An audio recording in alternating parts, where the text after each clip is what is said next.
This portion of Brave New Radio is brought to you by the generous support of Brother Bruno's Pizza, Deli, and Bagels, serving the community since 1976. Brother Bruno's is Wayne's oldest family-owned pizza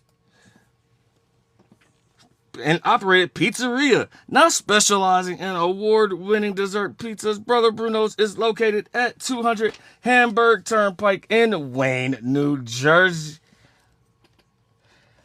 I lost my spot. In Wayne, New Jersey, with a brand new location in the William Patterson Student Center. Brother Bruno's is now serving their famous eats on campus every Monday through Thursday from 11 a.m. to 12 p.m. You can reach them at 973-790-3321 or at brotherbrunospizza.com. That's 973-790-3321 or at brotherbrunospizza.com. As we just got done talking about the WBC and this wild thing we call free agency in the NFL.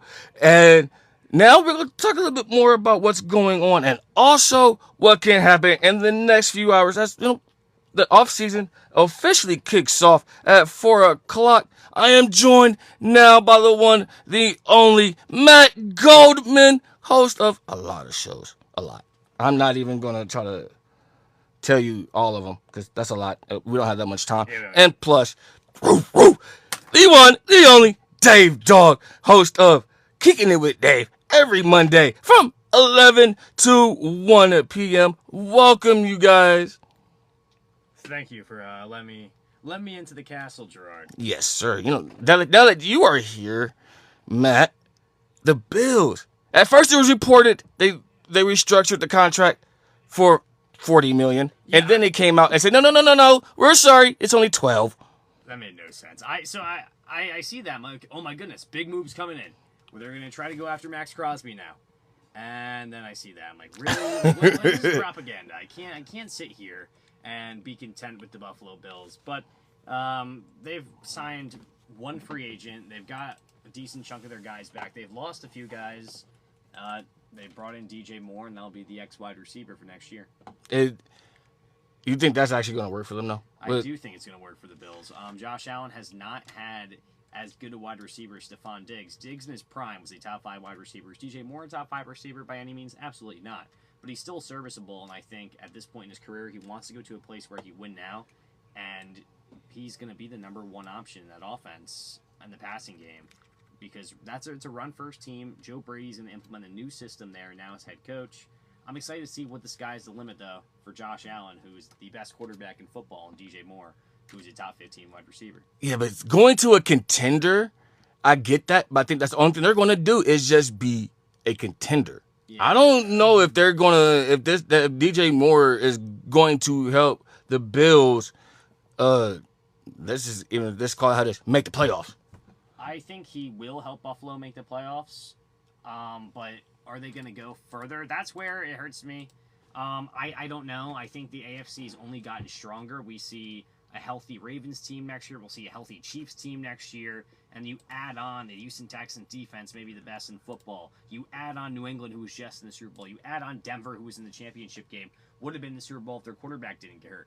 You add on the Pittsburgh Steelers, who've been over 500 for 19, 20 years now. Yeah. So the AFC is only getting tougher. And I think Buffalo maybe in a little of a pickle. And I even mentioned the Chargers, who are consistently now in the playoffs year in They're getting better, too. And a Ravens team who, honestly, got better with okay, and this is the crazy part. But to back out on Crosby, right? You and the Raiders also sent you 2 first-round picks, so you get those back, and then you go get a young Troy Hendrickson, who you signed to a 4-year contract, who you can actually even sign another contract after because he's young, but you can now get that, and he's 31. He's young. That's young. 4 years, 35. Yeah, he'll be playing. I thought he was like 28. I don't know why I thought he was younger. Nah, he wasted a couple of his really because he got hurt.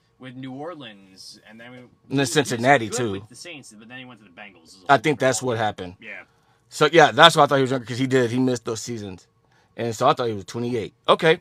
But still, you have Troy Hendrickson who's hungry to win. And you can actually now go, you get your draft picks back. That now you can still go, find somebody else who the Ravens are known for their draft picks. Dave, dog, I want your opinion on this move.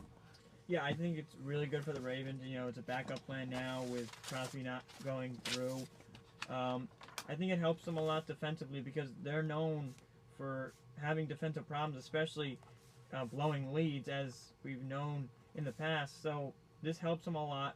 I think defensively a lot better, and now I think they just need to make a couple more moves since they gave a couple of their defensive players to, like the Giants, since Harbaugh is now the coach of the Giants, so he's having some influence on Ravens players. So influence? I mean, I think he's bringing like the Ravens squad over. He even brought their punter over.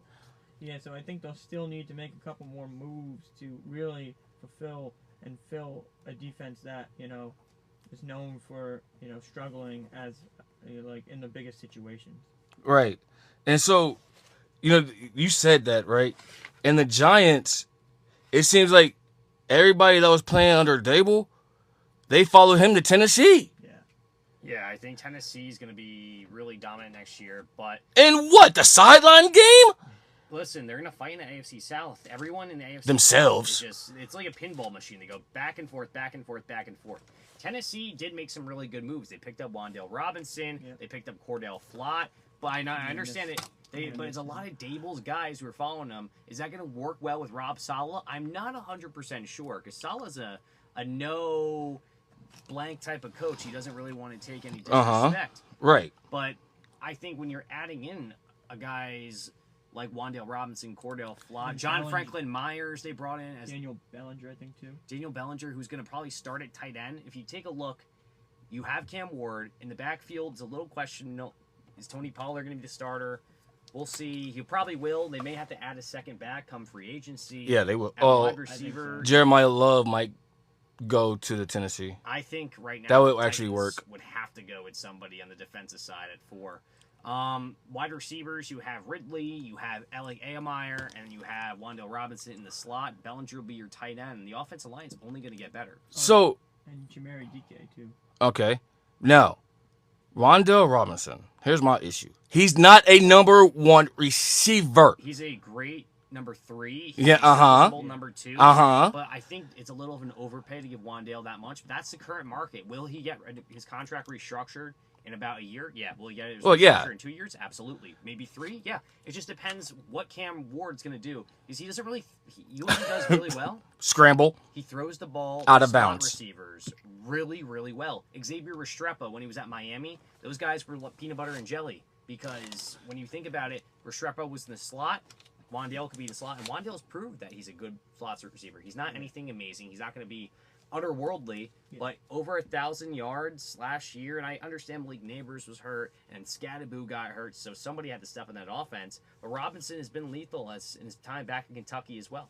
Yeah, and he's had a lot of good times where he's really known for running those crosser routes. He's really good at that, which makes him such a good slot receiver. He brought a lot to the Giants, and I think he could bring a lot to the Titans as well, and maybe have another 1,000-yard season.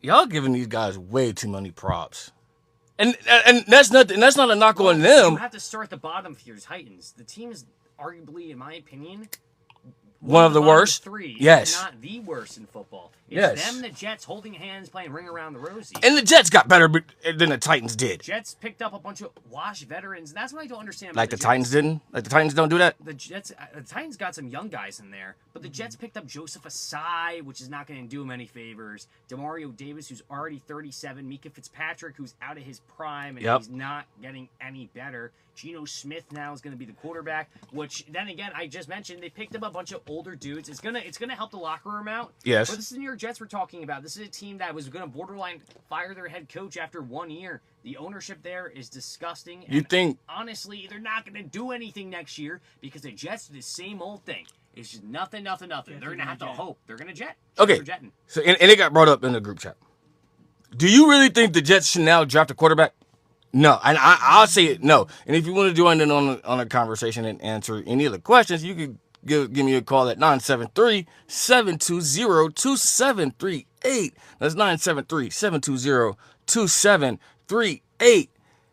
But with Geno now coming back home to the team that drafted him, and the Jets still have Justin Fields for one more year under contract, do you go out and try to draft a quarterback? Yeah, I would say so. I think they should probably try to attempt to get somebody in the second or third round, just somebody that could go in there and throw a couple passes, whether it's in week 4 or week 5, then they're going to make their way to be a full-fledged starter. There's going to be guys out there. Garrett Nussmeier be a name. I think Drew Aller could be a name. I think Taylon Green from Arkansas could be a name. But that's just all speculation. It's the Jets' way, and I feel like it just feels like a Jets move, picking a guy relatively early. Yeah, I agree. And something that they're going to be doing, like similar to the Giants last year, they drafted Jackson Dart, and they're learning. He was going to start learning behind Russ and Winston. But obviously Dart ended up starting. So maybe, I don't know, depending on how Geno Smith or Fields does, that young quarterback could learn. But I don't know if I would see a young quarterback start for the Jets, but you never know. They're known for letting their young guys start. Yeah, but with the Jets, it was a foregone conclusion Dart was going to start. Yeah, it was more about when. Yeah. Because, remember, if Russ actually hadn't had that one disastrous game, Dart wouldn't have, I had Dart starting in week 6. He started in week 5. So with it was a foregone conclusion. And then with the Giants, it was more about, okay, you have all these quarterbacks on your team, who's actually going to stay? Who's going to be your odd man out come the end of the year? And we all found out it was Russ. And then if you look at Cleveland, they've even overreached on quarterbacks. And now here we are again. Who's the odd man out? And right now, how they're looking, Deshaun's staying. They may draft another one, and your 2 rookies are out. They're not going to draft another quarterback this year. I've seen it, but it's Cleveland stupid. has so many holes on that roster where they're not going to take a quarterback. I don't think they're going to have to address offensive line. They're going to have to address wide receiver. And tight end.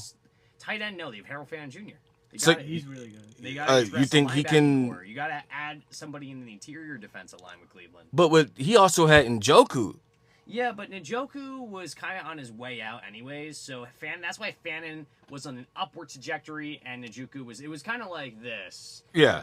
For the audience, at least, I have my hands like it's like he's making the X. One's going up, one's going down. It's like a roller coaster.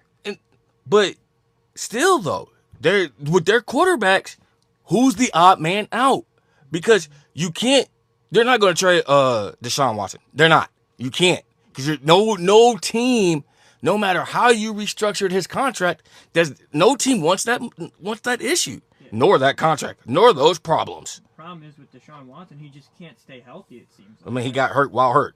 Yeah, exactly. So he can't stay on the field. So I think it's time for Shador to, get maybe not a full season, but a good amount. He needs it though, and I think he definitely does. I've been screaming it since before last year's draft. Tennessee should have picked up Shador. Tennessee should have picked him up over Cam Ward. I get they both had the same intangibles, but Shador is more accurate than Cam Ward is. Mm-hmm. So if Cleveland does want to give him up, never mind, Tennessee won't give him up because we wouldn't signed what's his name? Another backup. Yeah, I'll look for you. It probably it don't even matter. You know why? Because he's not going to play. He's not. He's so to me, Mr. Trubisky. Thank you. That was that's a waste of money. On the flip side, talking about wasting money, what do the Cowboys do? What do the Cowboys do now that Max Crosby is back on the market? Do they? Like I was just talking with Brett Keller a little bit ago. Do the Cowboys call the Raiders back and be like, hey, I know you in an awkward situation because Max don't want to be there. It seems like Y'all can say it out in the public that y'all gonna honor his contract and y'all want him there. But we know the situation and we know the marriage is over. So we're gonna offer you a first and a second rounder. Yeah. Is that what they do now for the Cowboys? I think it would be like a good move just because they got Williams right from the Jets. And They still got Quentin Williams, yes. So I think another elite pass rusher like Max Crosby would definitely help them out on the defensive side.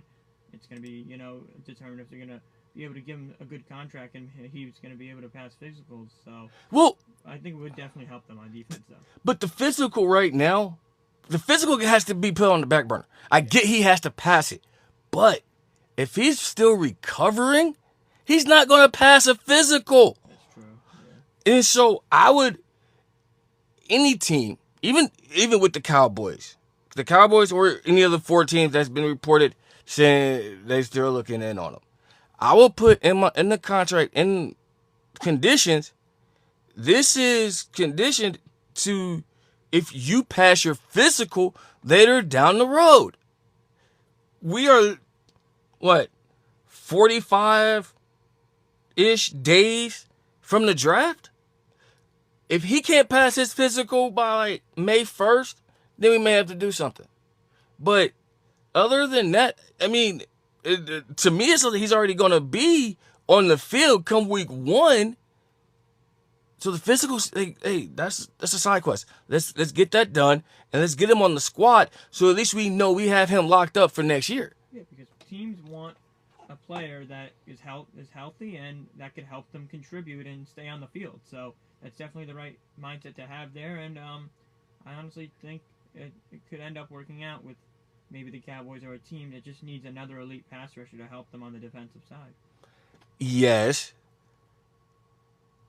Anywhere he goes, he's going to help him on the defense. He's one of the best. He's been like one of the best in the league since he's came in. He's been one of the best. And he's going to make offenses have to double team him coming off the edge. It's just what it is. We've seen his skill set. But because, yes, even if he was injured, he's shown you last year after the Raiders shut him down that he can still do what he needs to do. And he felt in his mind that he shouldn't have been shut down when he was. I mean, we out here getting jump shots from the corner on social media. So for the rest of the league, do you give up a first-round pick for him? Yeah. I mean, it's definitely a good question to wonder because he's very valuable to a team. And I think any team that's going for him is going to have to give up a lot. So it's going to be a matter of, are they willing to give up such a great pick and they would benefit by getting such a great player. So honestly, I think a team that is really, maybe not desperate, but a team that could be really in need of a player like him would do it. What would you give up for him, though? What would you give up? And while you think about it, I'll let you know what I would give up. I would give, for Max Crosby, a second. I'll give up 2 seconds. I'm not giving up a first. Because I don't know. I have the unknown of the injury. Now, I know I just said I would, everything that on this contract is going to be conditioned on you passing your physical. What I want you right now to do is get healthy. I'm going to trade for you, but you going to pass that physical. And so, for me, I'm giving up two second-round picks. I'll give it up in a heartbeat. For somebody like that, let's go. Yeah. Honestly, like a first rounder would be a lot. So, yeah, I would say couples, maybe not late rounders, but like seconds and maybe a third or something. Just something that's not too valuable to you and something that won't be terrible if you give it up, Something that might not hurt your future too much. Because a first round is, a first rounder. It's the best chance of getting a great player from the draft. So, I mean, you give up a second round pick, you're gonna feel that because a lot of times, and remember that so in a traditional draft, Brock Purdy being that outlier and Brady because Brady was a number 7 a 7th round pick. But well, he didn't start. So actually, no, we can bring him back in, and probably we can bring him into because he didn't start either. He was a product of, oh my goodness, everybody got hurt. Now, first round, second round, you are guaranteed to start. Third round, you got a 75% chance. We need you, and this is dependent on the team, because depending on also how many picks that particular team has in the draft. If they got 4 picks, 1 in the third, 1 in the first, none in the second, and you may have 2 in the third, 1 in the fourth. Those guys are in the third and fourth round. They may be able to start just because, again, that's just how the picks landed for that particular team. Yeah, so definitely. Now, if you're the Ravens, especially, you can go back and now get you some help with Hendrickson. Yeah. If you're the Cowboys, I'm giving up 2 seconds, and that's all you're going to get. And then I can still go back and help the team get better. For sure. But the fallout from this is going to be all over the place. I don't think this is going to be felt on just one team. I think this is going to be one of those, it's going to go all around. It's going to reverberate all around the league. Yeah. Again, it's just starting. Yeah. We got a lot more of free agency left to go. Crazy signing, great signings so far. But this is what free agency is all about. Yeah, it is. No doubt. And I said the other day, the big surprises hadn't started yet. They started. And I think we got a few more coming in the next few hours. Because now we are getting the floor of where people are going, where the money line is going to be at. And now once the bigger stars start moving, then we will see. And another great thing about this year in free agency, it's not all the big names. These are all like glue pieces. These are all support pieces. These are going to be the pieces that some contenders, they need to get to the playoffs. And then those teams that have been in the playoffs that are later in the draft, Philly, New England, which New England can actually possibly go get A.J. Brown. That is still up in the air. And when we come back from spring break, we're gonna see. But a lot of these teams, they just need a few pieces. And free agency is where they could get it. Again, the official start to the NFL offseason is just 2 hours away. It's a beautiful day outside. Even though it may rain a little bit, it's still 60 degrees outside. So get out, enjoy your day. Watch and see all the big news that comes out of the NFL, because it is that time of year. The baseball classic starts up, and that's going to be even more. And we will see tonight if Team USA will be able to advance. And real quick before we got here, did you watch the Miami Heat game last night? Yeah, towards the end of tip-off, me and Bijan were watching it.